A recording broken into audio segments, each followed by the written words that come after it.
If you're like me, and probably every other music producer in the world, you're constantly looking for ways to improve your recordings. A quick search on YouTube or Gearspace, and you'll find tons of people saying one of the best ways to do this is investing in a nice colored preamp.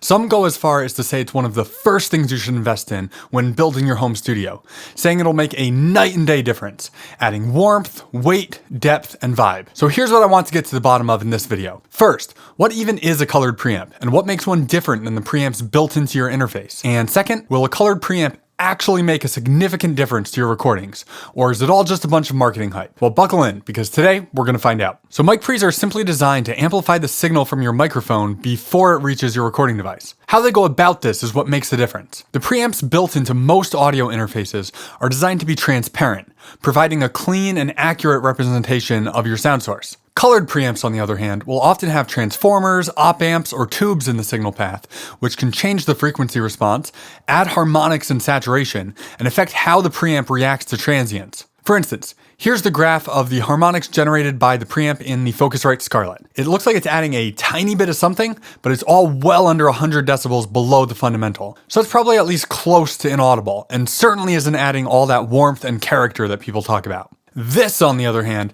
is the harmonics generated by this, the Altec 1591A preamp and compressor. It's old, it's weird, and most importantly for this video, it's definitely colored. But will this translate to a noticeable improvement to the sound of your tracks? To find out, I did a side-by-side comparison, recording every element of a track through both the built-in preamps in the Focusrite Scarlett and the Altec. So let's take a listen.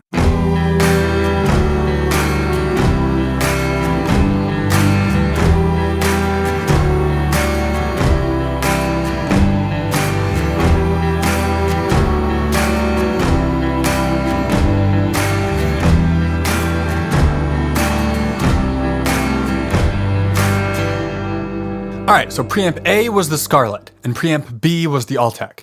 I thought that was really interesting. There was definitely a difference, but not what I would consider a night and day difference. The biggest difference to me was on the percussion, especially the claps, and the acoustic guitar.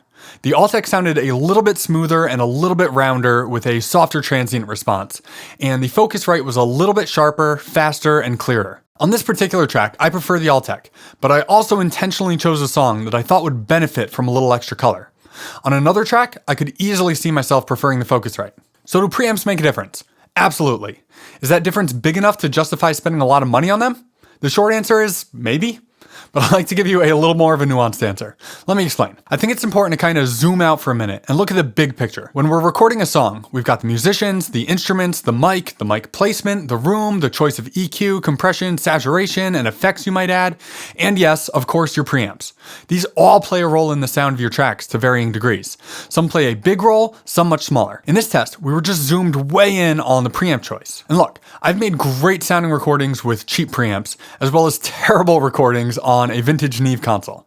It's just one tiny piece of the puzzle. If you've been doing this for years and have built up a collection of great sounding instruments and a solid mic locker and have all those bigger puzzle pieces in place, then yeah, mic pre's can be a fun way to add some different textures to your tracks. But if you're just starting out or if money is tight, there are definitely better ways to spend your money that'll make a much larger impact on the sound of your recordings. If you want to know some of the things that'll make the biggest impact, check out this video.